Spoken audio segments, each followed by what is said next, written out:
Hey everyone and welcome back to another video. In today's video I'll show you Gmail verification code not received. If you are not receiving code whenever you are actually trying to reset your password or something to your Gmail, in that case first open your Gmail.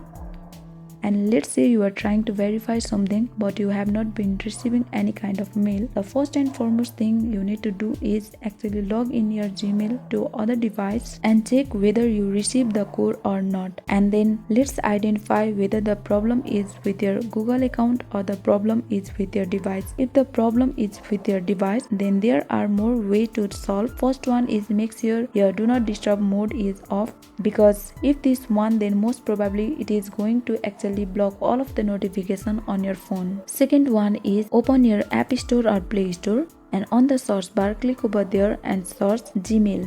Make sure that your app is updated. To the right side of the Gmail, it will either say update or open. If it says update, that means your app needs to be updated, and if it says open, that means your app is up to date. The reason why we update our app to reduce the bugs. If it works, then it is perfectly fine. And let's say that you haven't also received the Gmail code on your other device too. Most probably it is because your Google Drive storage is full. So in order to check your Google Drive storage, you can go to Google Drive app and check the storage. If your photos are consuming lots of space, you could delete all mails and see whether the issue has fixed or not, because when your Google Drive storage is actually full, you will not receive any kind of mails on your Gmail. Thank you for watching.